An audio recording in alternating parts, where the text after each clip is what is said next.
before we get into it, we just had a 66-month sub on Twitch, and I would be remiss if I didn't say thank you, GBB1202 for your brand new, or for your resubscription of forever. That's so long. That's crazy. Thank you. We have a great show for you today. I have many a thing. I fixed a couple things. We even have our first guest. You're going to know him, and we're going to say hi to him in just a couple minutes here. But first off, we have a lot of news. A lot of things have happened here in the last week.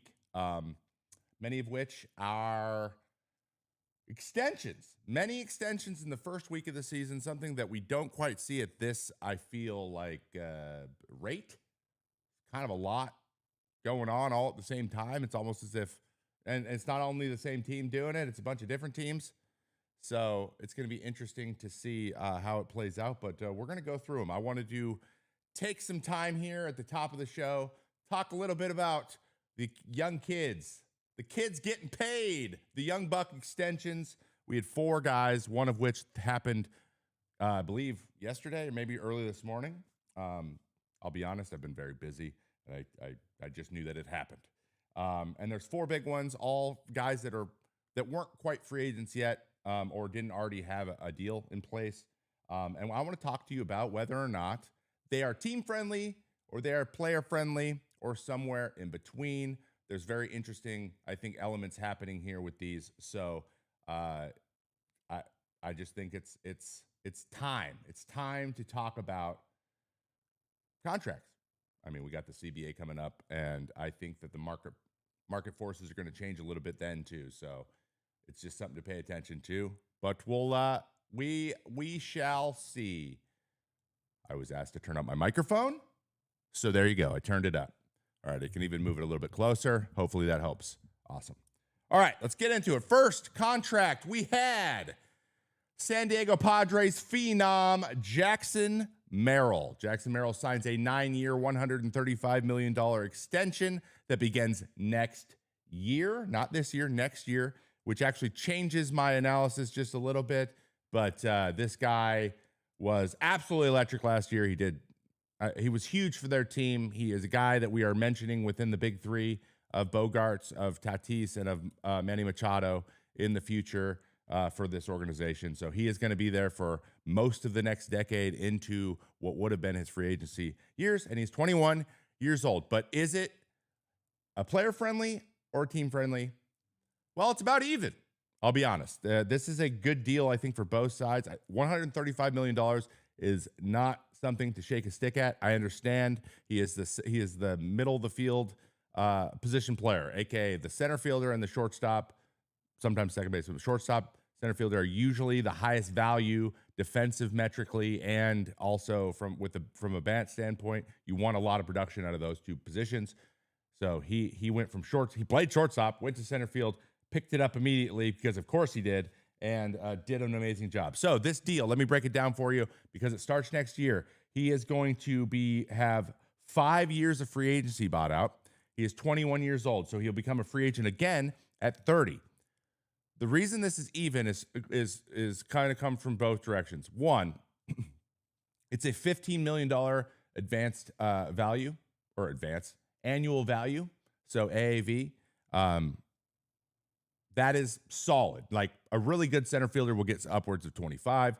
But the nice thing about this deal is when it is done, he'll be 30 years old. So if his performance dictates this, he will get another opportunity to go into free agency, which is the point. That is when you make the most money. Usually signing extensions with the team that you were brought up with doesn't produce as many dollars, than signing with a team that isn't your team that you're already on. So I think him having the opportunity to go in free agency again, if he wants to, while having $135 million in the bank, is positive for him. But the team generally gets a guy for $15 million a year that could very easily become a $25 to $30 million a year player. That is why this is kind of even across the board. This is why I kind of like it. I like the idea that he's going to get a second free agency opportunity, and it doesn't affect the markets for center fielders as much either. So I enjoy that because he is 21 years old. And if you're going to do it then, and make sure you get over $100 million, please. Second up, we have Christian Campbell signing a smaller deal after just a couple weeks in the major leagues with the Boston Red Sox. 8 years, $60 million, which comes out to an AAV of just about $7.5 million, which right now that's just over about a WAR a year, 1 win above replacement. So this one kind of goes advantage team. $60 million is not a lot of money, as we see with the Ozzy Albies deal. We got even the Cunha deal. It's more in that realm. And based on what the Red Sox have said and people who've watched him play in real life, he's getting Mookie Betts comps. If that guy turns into Mookie Betts, this is wild value for the team. But I like that he took advantage of it. And again, he's 22. He's going to be a free agent at 30 again. He's going to get another opportunity for free agency. So that's why he gets a little bit on the old bar here in his direction. But for the most part, it's not a huge investment for the Red Sox. They got their second baseman. By all accounts, he's just a pure hitter, and then he's going to be a quality player moving forward. But it's just not that risky.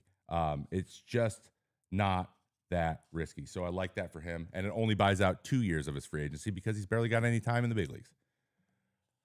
Third guy, Garrett Crochet. This one was interesting. Garrett Crochet, 6 years, $170 million from the Boston Red Sox. Also, this comes out to an AAV of just over $28 million, 28.3 to be exact. He is the ace of the Red Sox. So the Red Sox, check one on the Red Sox side for getting their ace. It buys out 4 years of free agency, so that is obviously a benefit for the Red Sox as well. But he will still be a free agent at 31 years old because he's currently 25. I think he just turned 26, actually. And he's going to get another opportunity at free agency as well. So that's more on his side. This is mostly a player, this is mostly a player deal because he got more money than more extension, the biggest extension than anyone's ever gotten with the amount of work he's done. He only has 224 innings and 36 starts in his career. That is the risk for the Red Sox, and that's why I give him the benefit of the doubt here. I think it's a high value contract. Sure, could he make more? Maybe. But he doesn't have the track record, and he's had injury problems to show that might not happen. So, but I think this is just necessary. I think the Red Sox had to do this, especially because Christian Campbell signed a team friendly. You can afford to then go out and get your true ace, your guy you're going to want to start in game one in any playoff series to be paid. But he got paid with very little. Usually track record's a big part of this. And for the first time in a long time, or ever, honestly, track record didn't factor into this one as much. I like it, but it's definitely Garrett won that one for sure. And lastly, Vlad Guerrero Jr. finally gets his stupid contract done so we can stop talking about it.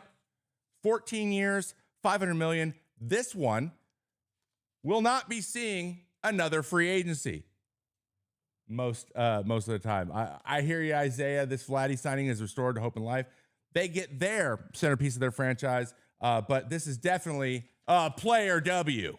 This is definitely player W. $500 million is the second biggest value contract for anybody, even because there is no deferred money. It is beyond Shohei Ohtani, $700 million in real value. Excuse me, when you're firing off words like I am, you got to take a drink. And it buys out all of his free agency. He's not going to hit free agency again. And it comes out to an AAV of $35.7 million. So really can't say the benefit. Here's the benefit that the Blue Jays get. They're not going to worry about it anymore. They got their franchise player that they can build all their media around, and preferably a lot of production in the middle of the order. The problem is he's a first baseman. They don't tend to age well, and this is till he's 40 years old. At some point, this is probably going to turn into a contract. It's inevitable that everyone's going to be like, kind of a lot of money for a guy who can't really move. And that's just what happens when you age. So I will definitely say Vladdy won this one. I will definitely say Vladdy won this one. But it was a necessary move for the Blue Jays. Similar to the Red Sox, they had to go do it. We've been talking about this all offseason, myself included. They had to go do this. I wish they would have done it before it all came out where they offered everyone else all the money. But I'm glad it's done, so now we don't have to talk about it anymore. And I am also really excited to bring in our first guest here on Mayday. First guest ever.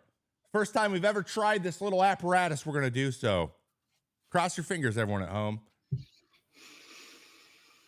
Scotty Braun is here. Hey, you hear me? Ya. Yes, I can. Everyone at home can hear him too. Scott Braun, host of Foul Territory, and number one in all of our hearts. Thanks for coming on, man. Thanks for being the number one guest on the show. Do I get an extension? Wait. You got to give me an extension. What do you mean? I'm on your network right now. What are we talking about? True. Yeah, you're the boss. I forgot. I can't ask for my own extension. Yeah. Although, I mean, when I think about Vladdy Jr., I'm sure we'll get into it at some point. I bet the front office, who is that, Atkins and Shapiro, going to ownership, like, look, we got it done. Extension for us. It only cost you double when we could have done this several years ago. Yeah. Well, you shouldn't have let Soto go first, and that all hell broke loose. Well, let's talk about it a little bit. I know I just rapid fired like 4 of them real quick, and all the young guys are signing contracts. What was your first? I mean, obviously we can start with Vlad. What was your first reaction to hearing about the Vlad news? Yeah, Vladdy won. Vladdy wanted 500. He said it publicly. Often this stuff doesn't get that public where you actually know the exact numbers. I mean, Ken Rosenthal was so on this story that he already had that out for weeks. 35.7 at 14 would get you to 500. That's the number. Then eventually you just get that out of Vladdy where he's like, yeah, that'll get it done. And the Blue Jays are like, we already went past your value. And he's like, cool, I don't care. I'm going to publicize this. You've lost out on many other big names. You've gotten some. It's not like they had a bad offseason. It's just that the way they're aiming for players these days has not gone well for them, right? Like an Ohtani, Roki Sasaki was a tough loss for them. It would have helped if Vladdy Jr. was locked up for a while. Would it have mattered? No, he was going to sign with the Dodgers either way.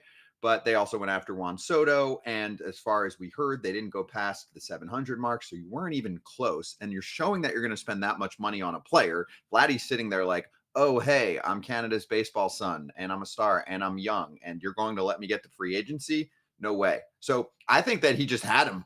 I mean, I think he had him by the balls, Trevor. And I think that's what happened. And he said 500's the number, baby. And when you get there, you call me and I will sign it. And I don't care how long it takes. You want to wait until June when I'm off to a great start or I'm not, whatever it is, right? Unless there was an injury, which is not as common for a position player, and he's been pretty damn durable. They were going to get screwed on this one. But the thing for me is I'm happy in the end for the Blue Jays to get him for life, right? Mm. But if I'm a Blue Jays fan, this is a loss for the front office because everybody has a spending limit and this is going to be an expensive player for a while. That's great. But like I mentioned at the top here, they could have had him for much less. You go back a few years ago, Ken did homework on this and said they could have put out a similar, if not probably a little lower deal than what Tatis got in 2021 in the 300s, and that would have gotten it done, right? If you put at that point 275 to 300 in front of Vladdy, I'm sure that would have gotten it done. It sounded like they kept lowballing him through the entire operation here. They delayed his service time. They lowballed him on offers compared to the market. They took him to arbitration, I think, once or twice. So they were just doing everything wrong as a front office. And then, like you mentioned, they could have done this in October and had a conversation, and it would have probably ended with, I don't know, 400. So then they cost themselves another $100 million once Soto set the market for someone of his age without a full skill set as a baseball player, right? He is not a 5-tool player. No. He is a hitting legend, but he is not a 5-tool player. So when you add it all up, huge win for Vladdy Jr., huge win for Blue Jays fans, because who cares? Big loss for the front office. And if they don't make the playoffs this year and I'm running the Blue Jays, I am sweeping that up and starting over because their farm system sucks too. Yeah. It feels like they stumble. They're holding the bag, they're stumbling, and then they just like fumbled it right into his hands. But I can't fault it. I was a player. I got to be on the player side here. And this wasn't just the only crazy extension, in my opinion. Garrett Crochet, also unprecedented.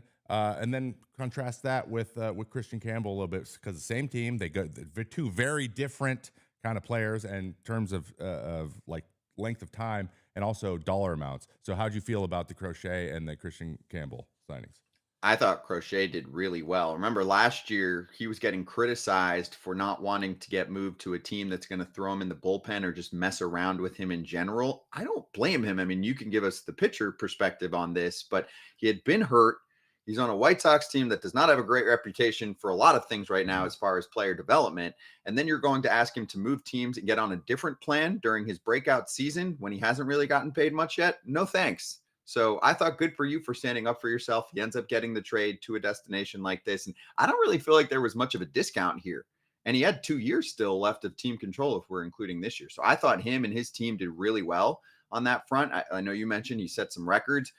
He, to me, looks like an ace and to everyone else, but he does come with injury questions. So for him to secure the bag as a pitcher before you hit free agency, that was a no-brainer. If you asked me what I thought he was going to get, I thought it would have been more in the mid 100s. Instead, it gets the upper 100s. I would have guessed like 130 to 140. So good for him for landing some of that money where I think the 2 or 3 years of it gets him 30 something mil per season. So for the Red Sox, I mean, you traded a lot for this guy. Keep the guy. It's fine. It's not going to crush them. Of course, you have injury concerns, but at least catching him early on in his career, doesn't have crazy mileage on the arm. So fine for both sides there. And then Christian Campbell, of course, you're going to get a bargain, but you're asking a player who was a 4th or 5th round pick if he wants $60 million when he didn't even know that they traveled on a private plane and that he wouldn't have a roommate. Okay. So he's going to say yes to that. A year ago, Trevor, nobody knows who he is. Yeah. So I think he got lowballed, but I can't fault him. I can't either. I mean, he didn't know where he was going to be as a player. Like he is the kind of guy where you looked and you're like, tons of potential. Red Sox are going to work on his swing path. It either works or we never hear from him again. And now all of a sudden he's in the bigs playing on a good team and he's getting thrown $60 million.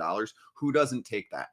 Oh, I, when I was playing, I would have been like hesitant. I had to look into it. But again, the fact that all these guys have they have free agency on the table still, like technically in the prime window that still exists, 28 to 32 is when you can maximize your free agency. So like, they're like, yeah, if I'm better, if I need to make more money, I have an opportunity to make more money later. If I don't, then I got 60 million. Like it's that straightforward. And also, you know who else was a 5th rounder who wasn't expected to be as good as they are? Mookie Betts.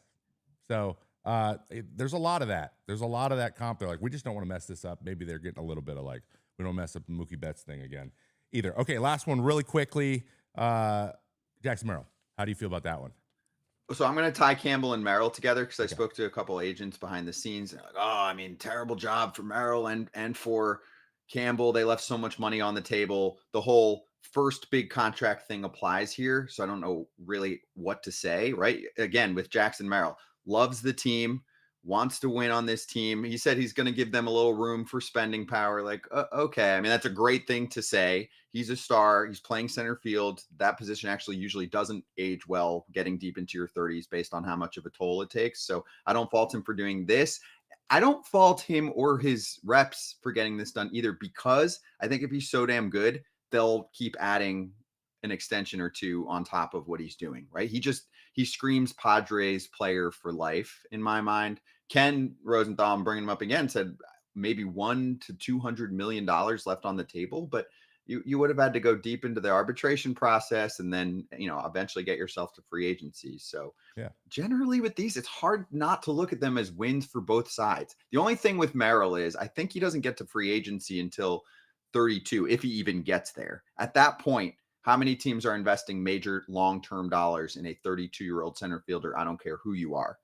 Not many, right? I mean, that you just have to play the law of averages in the past. That position just takes a hit. I'm not suddenly giving him another, he's not signing a 10-year contract at that point, even if he is a star based on how front offices evaluate. So best case scenario, he's 4 or 5 years into this thing. He's a stud. They add, 3 to 5 more years on top of that. And that's his whole career. And he ends up making 200 something million dollars instead of maybe $400 million.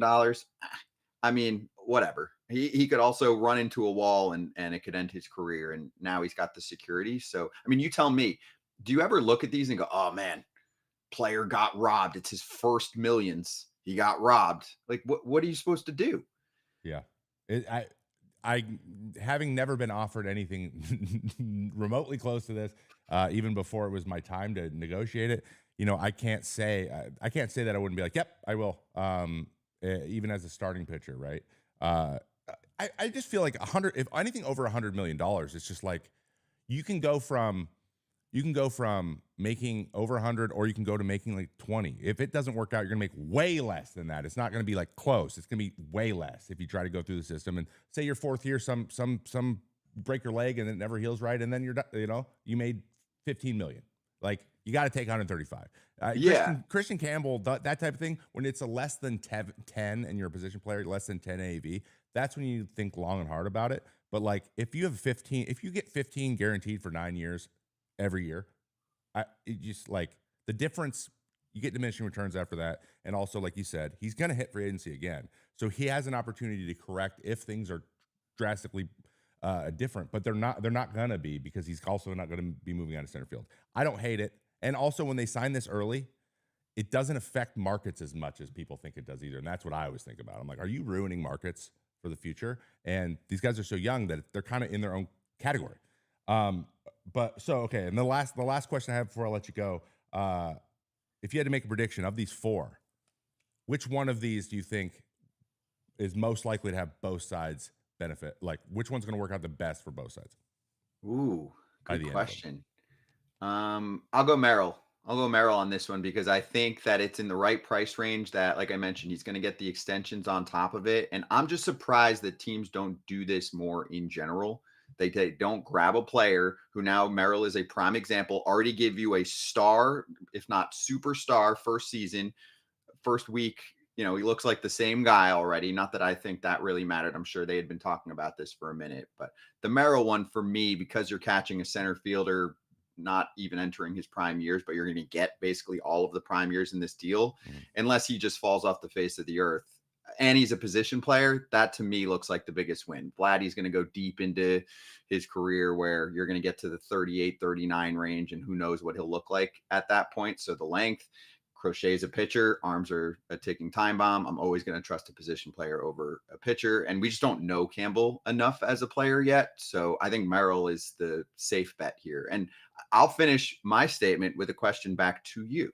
Why don't more teams do this? We see it frequently, but then there's still some teams that pop up where I'm like, what is going on here? Like, are offers being thrown out and we're just missing something? I mean, the Orioles are the prime example right now. Nobody of that vaunted young position player core is signed long-term. And even if you're going to blame Gunnar on betting on himself and he's a Boris guy, fine.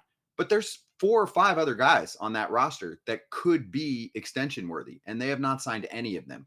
Adley Rutschman coming off a down year sounds to me like a great time to have a conversation with him, unless you don't believe in him. And now he looks like 2 years ago Adley. Colton Cowser, who I know is hurt right now, but in the offseason, that could have been a discussion too. And I could come up with a few others. I mean, even Jackson Holiday, right? Throw a ton of money at him. Again, I think he's a Boris guy, but I just don't believe that the Orioles threw out all these extension offers to these players. And I'm wondering why you don't try and at least lock up 1 or 2 to get some cost control. Yeah, especially with the Orioles, I'll be honest, I'm not convinced that the new ownership group is willing to.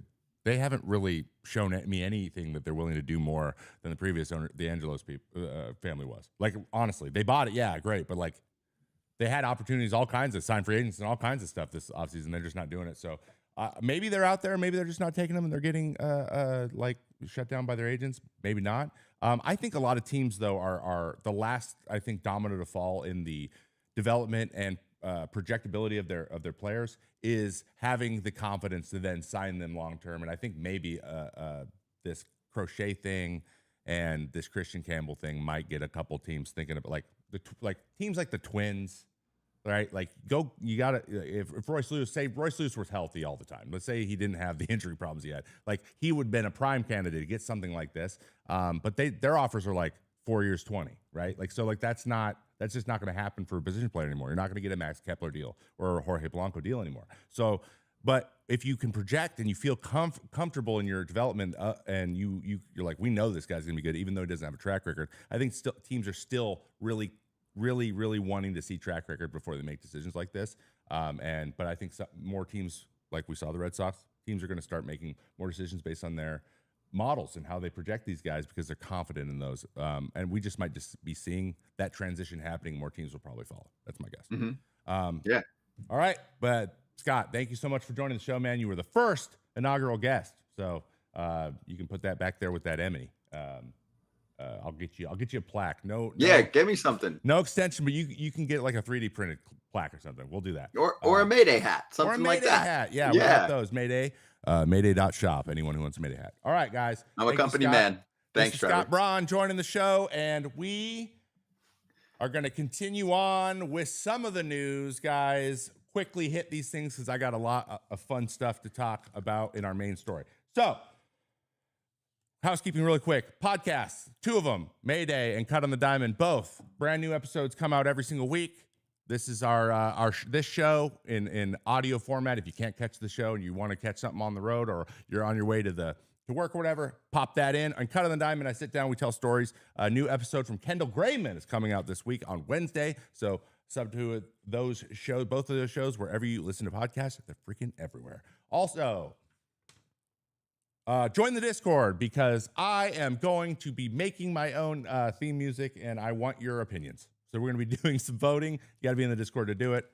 So buckle up. All right, the news. We're going to blow through this stuff because a lot of stuff happened. Extensions happened, but also games have been happening.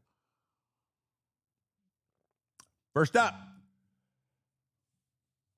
the Giants, the San Francisco Giants, are the best team in the major leagues, at least by record, and they just advanced to be 8-1 after officially sweeping the Mariners with another walk-off victory. Mike Yastrzemski hit a 3-run homer for the Giants, who are 8-1, off to the best start since 2003, even better than a 107 win season a couple years ago. Camilo Duvall escaped a base-loaded jam after blowing the save to be bailed out by Wilmer Flores with a hitting in an RBI single, hitting in that winning run.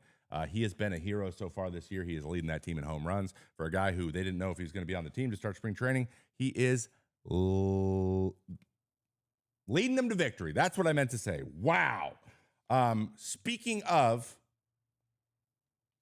the Mariners, unfortunately, Victor Robles took a spill, making an amazing catch into right field corner. He seems to be injured on the play, and they're going to get him checked out. But right after he makes his plays, when Wilmer Flores hits the game winner. Here it is. It's into the corner. There's a lot of netting over there. You can see right here in the bottom corner. And he flies in, makes an amazing catch, comes up, and seems to be not feeling great. My fingers are crossed. So is everyone here in the office because they're Mariners fans. He is the guy they're going to need if they're going to turn around this 3-7 record to start the year. Back to Philly. The Phillies win, take 2 out of 3 from the Dodgers. Nick Castellanos hits a grand slam off the first pitch that Alex Vesia threw after Tally Glasnow loaded the bases. Not anything you want to see as a reliever, throwing one pitch, giving up a granny, cashing in all 3 of your starters' runs. Not great for Glasnow, not great for Vesia there. But then he settled down and got out of the inning without any further damage. Teoscar Hernandez homered twice and had 5 RBIs as the Dodgers came back in that game to tie it later. Actually, the Dodgers went ahead with a 3-run 7 against Philadelphia's bullpen. Jordan Romano started that inning and then was relieved by the guy who throws all the sliders.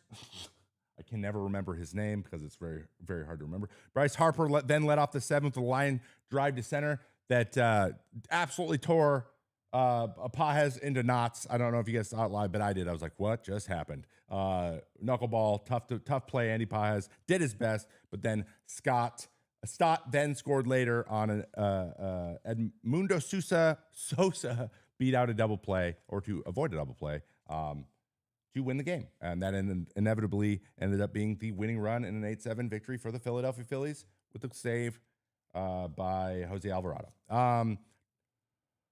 Over on the other side of things, Justin Turner's error allows Fernando Tatis Jr. to score the go-ahead run in the Padres' 8-7 win over the Chicago Cubs, another team that's really hot. Luis Arias had 4 hits. Fernando Tatis scored the go-ahead run in the 9th inning, like I already mentioned, and first baseman Justin Turner couldn't make the catch to finish double play, and the Padres beat the Cubs.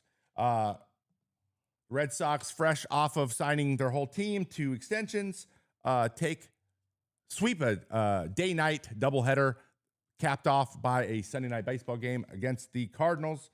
They absolutely come out of their shoes against Miles Michaelis, who allowed 9 runs on 11 hits in 2 2/3 innings. Not how you want to start your season. Bregman hit a 3-run homer.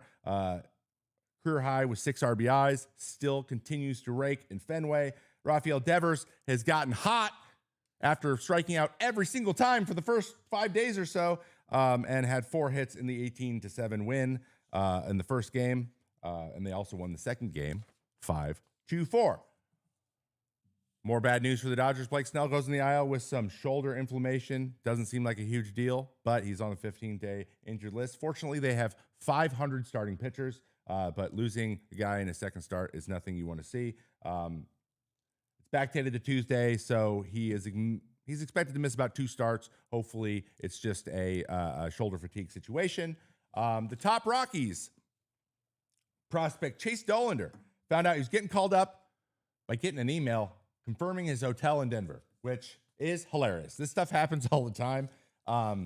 They also released a video of them like kind of messing with him in AAA, trying to tell him that he was going, but you could tell he's like, "Oh yeah, what do you mean?" Like you could totally tell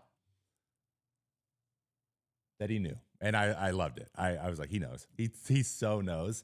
And so you can get the vibe, guys. Usually you can tell someone gets hurt, you're like, it's going to be me, right? I kind of knew too when I was getting called up, but pretty funny that the traveling secretary seems to be on top of their stuff because he got his email ready for his flight before anyone even told him.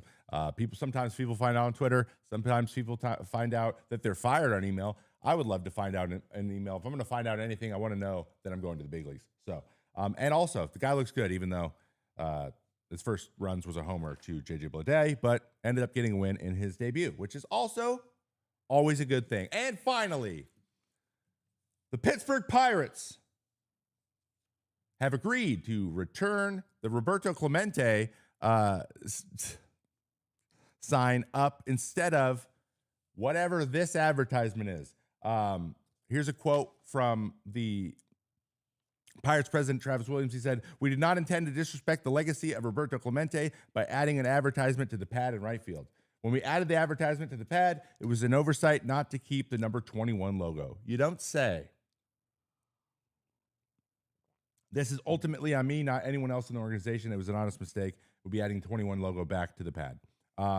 Roberto Clemente Jr. expressed that his family was not very happy about it, and rightly so. I wouldn't be happy either. But that is the news. Roberto Clemente going back on to the wall. All right, guys. Woo! How about some news? Blew right through that stuff. What a legend. Talking about myself. All right, let's get into our main story of the day. I cannot wait. This is going to be so much fun. This is Mayplaining, and this is a tale of 2 Jessies. Before I get into the breakdown here a little bit, we're going to be talking about Jesse Chavez. I want to give a shout out to the YouTube channel Baseball Doesn't Exist for the idea. They release their own podcast, another must listen if you need more baseball podcasts to listen to. They find all the funny little stuff. It's a great listen. It's called Podcast Doesn't Exist. Everywhere you need podcasts, you listen to podcasts, you should go check it out. But they did a little breakdown of Jesse Chavez because this man just broke a record, and you may not know what exact record it is. Jesse Chavez just joined the Atlanta Braves after being released out of spring training. He got picked back up by the Atlanta Braves for the 6th time in his career, 5 of which have been in the last 5 years. He's played for the Atlanta Braves at least part of every season since 2020. Okay? A lot of people don't know this, but he actually made his first appearance for the Atlanta Braves, as he has played for 9 teams. His first appearance for them was back in 2010. So that makes him the all-time record holder. He just separated himself from a guy named Bobo Newsom, who had 5 separate stints with the Washington Senators that are now known as the Minnesota Twins. Bobo played for 20 years, and he played for, I don't know, just go check out this guy was traded every year for 20 years. It's crazy. The number of teams on his Baseball Reference, I had to scroll down. There was so much. And his name's Bobo, which is incredible, double incredible. So Jesse Chavez, now your all-time going back to one team record holder in major leagues. There's also 3 players who had 4 with the same team. We have Ricky Henderson, went to the A's 4 times. We have Rudy Sanez with the Padres, and Tony Fernandez went back to the Blue Jays 4 times. So rarefied air up there, Jesse Chavez. But at 40 years old, Jesse has played for, like I mentioned before, 9 teams. We have the Cubs, Dodgers, Texas Rangers, Los Angeles Angels, Kansas City Royals, Toronto Blue Jays, the Oakland Athletics when they were in Oakland, and the Pittsburgh Pirates, and, of course, the Atlanta Braves, which he is currently in the major leagues with right now, once again. But Jesse's incredible because he has, in his career, in 654 games, he has thrown 1,136 innings, okay? In those 1,136 innings, he has a total of 6.7 WAR. Okay, this is B WAR, by the way. So this is actually performance. He is good for 6.7 WAR. 223 of those over 1,100 innings have been with the Atlanta Braves. In those 223 innings, he has achieved 3.7 of his 6.7 WAR. So well over half in under a fifth of the innings. So that just, if that leads you to what we're about to talk about, the tale of two Jessies is the Atlanta Braves version of the Jesse and all the other 8 other teams' version of Jesse. And he's 40 years old. Actually, I think he's 41 now. But he is a different guy when he dons this uni. Look at him. Look how excited. He looks happy. He just looks like this is where I belong. And we're going to try to figure out why in a moment. But let's look at a little bit of stats, because I'm telling you, look at the stat discrepancy here. Okay, this is from 2020 to 2025. Okay, I used the big ones: ERA, batting average, and then the triple splits with K percent and home run percent. ERA 2.57 with the Atlanta Braves, 7.02 with everyone else in the last 5 years. Batting average against 229 with the Braves, 313 for everyone else. Slugging 365 for the Braves, 579, 597 actually. It's even worse for everyone else. OPS 656. That's pretty solid. That's a good year. OPS for everyone else 968, almost 1,000. He strikes out one quarter, 25% of his batters he faces. With the Braves, he only strikes out 17.2% with everybody else. He gives up less than a homer per 9 at 0.87 with the Braves. He gives up 2.43 with everyone else. So there's something about Jesse Chavez, or just the name Chavez on the back of a Braves uni, that just creates magic. And I have no idea what it is, because he basically throws a cutter and a sinker. Like, those are the 2 pitches he throws.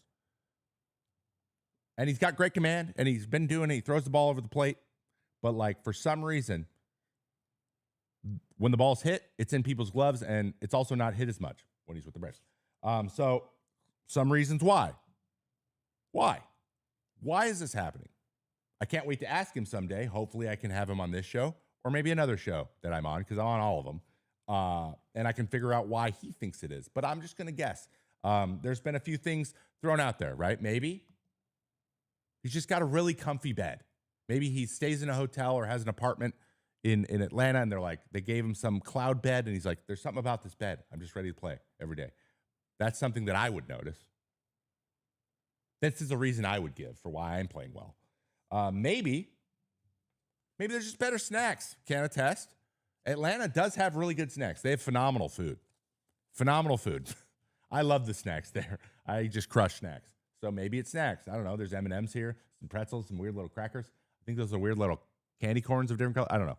But maybe it's the snacks, or maybe it's because it's nice and warm.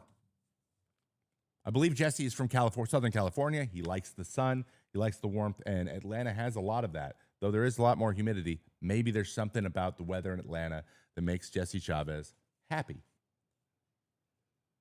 Now, those 3 things are possible, but I think it's probably more likely something else. For example, I think there is just some clarity for his role when he's with the Atlanta Braves. When he goes there, he knows what is expected of him, and he knows what he's going to be asked to do, and there is no question about that. Now, you're probably asking yourself, why couldn't another team do that? Well, it takes time. And there might just be something else that makes that communication so much better. Maybe he's got really good coach/catcher familiarity. Maybe he just really likes the way these guys call games. Maybe he just really likes Travis Darno, who is right now on this photo. I like Travis Darno a lot. I lived with him once. He's a great guy. He's a good friend. He's a good friend. I had to sleep on a couch one time. He let me have his room for a weekend. What a nice guy. Maybe that's it, right? Jesse Chavez, maybe he likes Sean Murphy. Maybe he liked Wilson. Maybe he liked Mr. Contreras. Maybe that's it. Maybe he likes, I don't know, Trump. And maybe he likes the pitching coaches. That's probably a part of it too. But most likely, I think the real reason he likes going there, vibes. It's vibes. It's got to be vibes, right? World Series, vibes. They seem to, the whole team signed and likes to be there and likes to be in the clubhouse, vibes. And maybe he's just like the Papa Bear that everyone loves, right? Maybe it's just their guy. And he's like, this is home. And when you're home, you're family. I feel like that's on a commercial or something. Is that? I don't know. So in conclusion, guys, you simply don't hang around in the league this long without your ability to adjust and like settle in. And Jesse Chavez has shown us that he knows how to settle in, especially if he's in the state of Georgia. Tale of two Jessies. Well, if you give me the choice, I'm definitely taking the Atlanta Braves version of Jesse Chavez, and I wish him the best. I love watching him pitch, and I can't wait to see what he does in the rest of 2025. Ha! Wasn't that fun? Wasn't that fun? We have one new segment coming up, but I just want to thank everyone for being here, hanging out, chilling. If you like this mug, you can get one yourself at mayday.shop. That's mayday.shop. Zero Time All-Star. We all are. We all are. Also, if you're currently watching on your phone or on your laptop or on a side monitor at work, I know you're doing it. Make sure that you are subscribed to the Foul Territory YouTube channel. I think 88,000 subscribers as of right now. Quickly pushing to 100. Trevor May Baseball is a little bit ahead of him, but I would appreciate if you would subscribe to both of those. That would mean a lot to me, and I know it would mean a lot to everyone over at Foul Territory. All right. Thank you so much for doing that. And also leave comments everywhere because it's helpful for people finding the live shows, and we love talking about baseball here on this channel and in this show and on the other shows on the Foul Territory Network. Okay, let's get into a little bit of a breakdown. I know this says tanks and tickets. That's going to adjust a little bit this segment, but every week I strive to do some sort of breakdown on a player that's playing really well or struggling or tipping or something that's going on with somebody. There's a trend happening that we can get into, and I can give you a little insight into, and maybe how I would handle it or how I would approach something like that. This week, our main subject is brand new Cubs outfielder Kyle Vivian. I say Vivian every time. Kyle Tucker. Kyle Tucker. We're going to talk about him a little bit. He started the year 4 homers in 4 games. He hit another home run yesterday. I'm about to show you some stats. They're not reflective of yesterday. He did a lot yesterday too, so they're actually better than they are what I'm about to show you. But I can't get the most updated stuff all the time. I got to make some of this stuff beforehand. So keep that in mind. Kyle Tucker is off to the races. In 11 games, again, not including yesterday, which was Sunday, in 43 at-bats, he's got 13 hits, scored 11 runs, hit 4 home runs. Actually, he's 5 now. 12 RBIs. An OPS, 1142. Pretty good. Pretty good. Even though that's what Aaron Judge has in entire seasons. But that's still pretty good. But he's only struck out 6 times and walked 11 times. So he's seeing the ball well. He's taking his walks. He's getting on base. And he's producing runs when he's supposed to. This is why they went out and got him. This was one of the most savvy deals, I think, of the offseason. Maybe even one of the more underrated ones that a lot of people didn't talk about, because I love him on this team, and I actually really like Hayden Wesneski on the Astros. I think that they're both going to provide a lot of value for their team. He's going to be a free agent, and he's going to get paid. He is going to get paid, because Vlad Guerrero just got signed for $500 million. This guy is really good. This guy's really good, but there's a reason he's really good, and we're going to talk a little bit about what he does really well and how he has kind of started the season off so strongly, because there's some glaring things when you go pull up his heat maps of what he's hitting. This is his heat map. This is what he's hit hard of all pitches from both sides from both righties and lefties. All pitches he's seen in 2025. I don't know if you see a theme here, but it seems like the inner half of the plate is where Mr. Kyle Tucker wants the ball.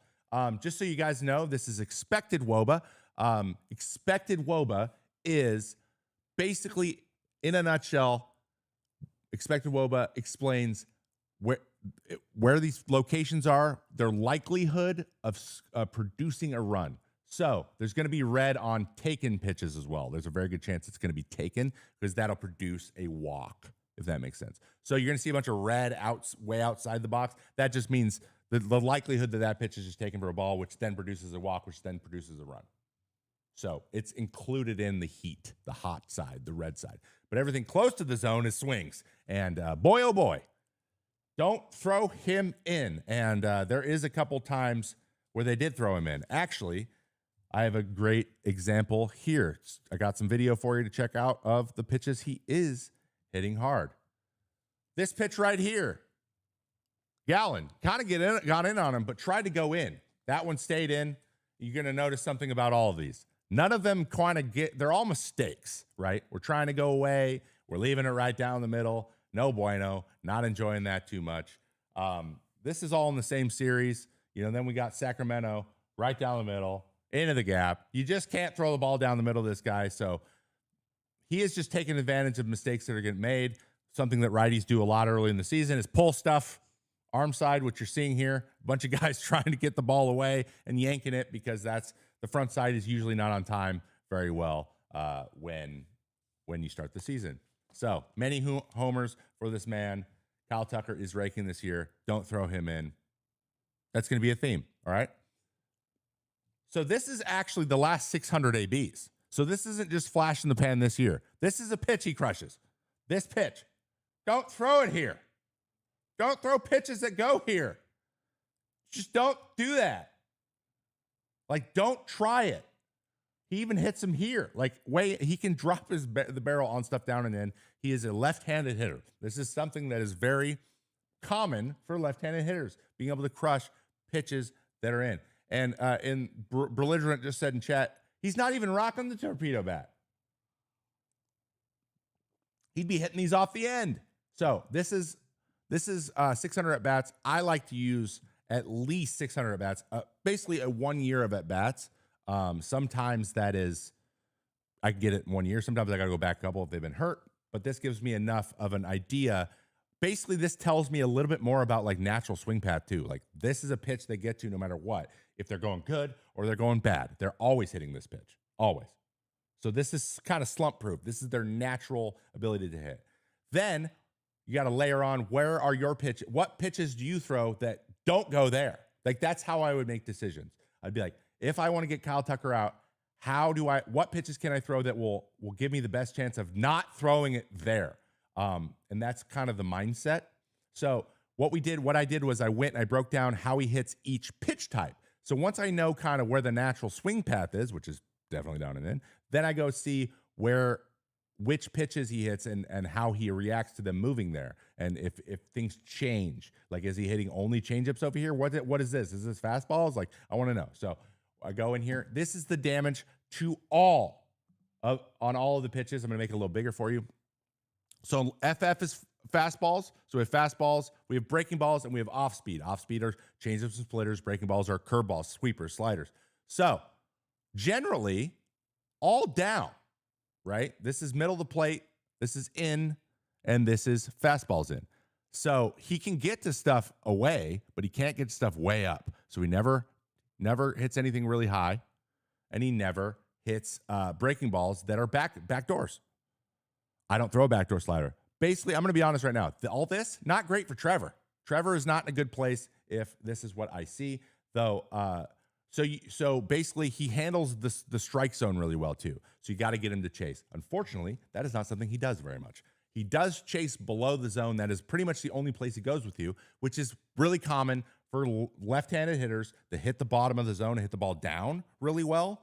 They tend to like to go lower because that's comfortable for them. So it's expanding on their natural bat path. You can get a chase, but they don't miss it. He doesn't miss it. He just doesn't hit it hard. He hits it on the ground more. He doesn't hit it for damage. So I go look at this. I go, okay, my slider goes there every time. Sweepers are out because that stays up higher. So I would throw something. Depth would be something I want more than side to side. I want up and down more than side to side. Throw a four-seam fastball up, and I'll probably stay away from him more. So basically, it's like, why take any shots in? There's no point to do it. I'm a reliever. I'm only going to face him once. I did face him twice. I threw him fastball and a changeup away. He popped them both up. So, and he did not seem very happy about it. So mission accomplished, 0 for 2 against your boy. My bad. But this is the second part outside of like, where's he hit everything hard? I want to know where his miss is. Unfortunately, there isn't a lot. Yes, we have missed below the zone. Yes, we have missed below the zone. This is missed for a lot of people. Like, guys, if you're swinging at that, you're usually not hitting it. It's just hard to hit. So getting him to swing at that is the key. If he swings at it, he's going to miss it, but he doesn't swing at it very often. This is 600 at bats, remember. So what I do is I look at the strike zone. I go, does he have miss in the strike zone? Well, no, he doesn't. And that's not good. Except for yanked changeups. This is changeups. He sees fastball down and in, and it's slower. And that's the fastball he loves to crush. It's slower, and that's why he misses that sometimes. He gets beat by velocity. So if you throw a power changeup, that's not going to help you either. So what you try to do is just stay away from him and then expand below the zone or above the zone. Unfortunately, he doesn't chase above the zone, though he does swing and miss a little bit. That's only when he chases, which isn't much. And you got to get ahead, though. Get ahead away and expand up and down. And that's what I would do. That's what I would go for. I wouldn't feed him many breaking balls because when I throw breaking balls, they tend to be right here, which is where he shillelaghs them, and that is not what you want. So we'll see how the league adjusts him. Again, that's just righties, but this is everybody. He likes to get the ball in there and half the plate. He likes to crush it, and so far, so good for him. He has seen a lot of all of that, but getting him to chase is the name of the game, and I just simply don't know if he does. So he's one of those guys, like, if he flies out, you're like, oh, thank God. Oh, thank God, Kyle Tucker's out. And I'm very, very happy about that. And that is your tickets and tanks for today's show. Woo! Boy, oh boy, how we feeling at home? I'm feeling really good about it. We have so many things to get into today. We had so many things to get into, and we crushed them all almost so fast that that I got ahead of myself a little bit here, to the point where I think we got a little time to knock out our last segment. I want to do this for the Foul Territory people. This is going to be, as we move forward to the show, a little bit of a swing subject, but yeah, let's just get into it. Let's do a little bit of going deep.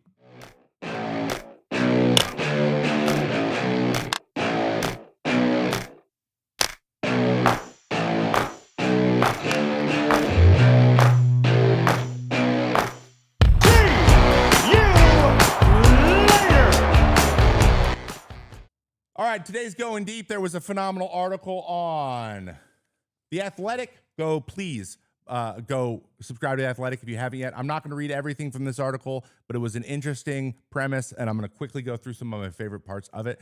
This was written by Brittany Giroli. She does amazing work over there. All the credit in the world to her. Please, though, if you want to see the full length article, go over there. I believe it's $1 a week right now for the first month, which I don't know. It's one of my few subscriptions to endemic media, and I just always get so much value out of it. You know, Sarah's writes over there. There's just a lot of fun stuff. They do fun things like this, and there'll be players won't even pay to read this article. You stay rich by being cheap. That's a quote from Stephen Kwan. We're gonna get into a little bit. Basically, she went and asked everybody, what are the little things that you refuse to spend money on? And a lot of people might eye roll at this. You know, these guys are wealthy, they're rich. Why do they need to? Why do we care? But a lot of this stuff rolls over from being not a Major League Baseball player. My dad worked at a chemical plant, was a blue collar worker for 36 years. I learned a lot about not spending money frivolously with him. I'm a pretty frugal guy because of that, even with where I was at. So, but some of these are pretty great. We had that great quote. It's that old cliche, said Stephen Kwan, stay rich by being cheap. And so she asked about a few categories, one of which was apps. What apps are you paying for? Guys will not pay for apps. I get this one. If you start paying for apps and then don't keep that in check, you're screwed. Here's a quote from Whit Merrifield, a free agent. It's funny, when music is playing in the clubhouse and someone has their phone looked up and an ad comes on, guys will yell, "You're a big leaguer making millions of dollars. You can't just pay the $12 for Spotify premium." Yeah, that's what I'm saying. Like, Spotify's one thing, but every once in a while you run into that guy who is just like a free Pandora, which anyone who's listened to Pandora in the last 10 years knows there are so many ads. So if their weight room and Pandora, the ads come on, it's pretty fun. Basically, we just say, get off your wallet. Get off your wallet, dude. We know what your salary is. Pay for the apps. So it turns out that a lot of people are on their significant others or their in-laws' Spotify accounts. They also asked him about clothes. Francisco Lindor looking fresh as hell. This is not about him. Trust me. That guy's got style. Some people have style. Some people don't. I'm wearing a Viore shirt right now, guys. Not sponsored, though. I do like these. But basically, baseball players, we find a brand and then we just buy that brand because a lot of us are big. Currently right now, I'm 6'5", 265 pounds. Like, there's only certain clothes that fit me, right? So I hear this a lot. But one of the guys who made the best quote, Ryan Mountcastle, says, "I never get new clothes." Basically, we just all get like our golf pants and we get our one shirt and we wear it until it falls apart or we get too fat and then we put on something else.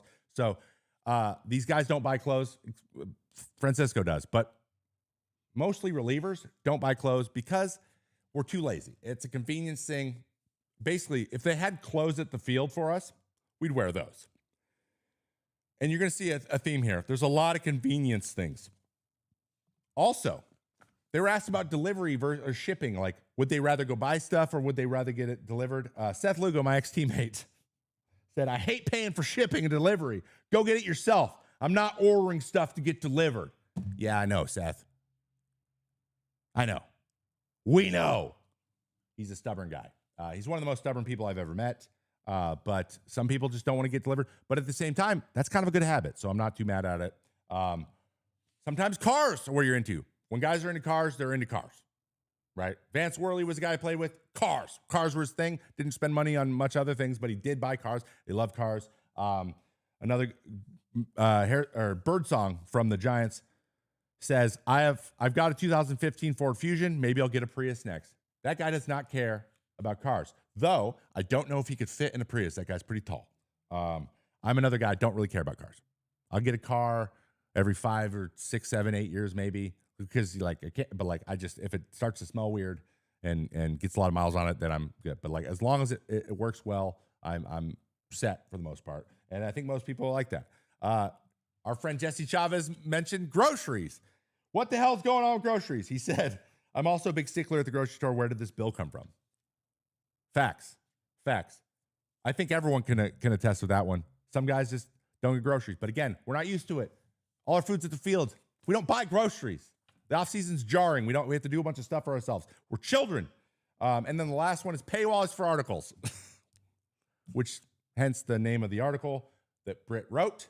Logan Hoppy, I'm not paying a damn dollar. It's the principle. I will read the first paragraph for a paywall, so I guess I'm too cheap to read this article.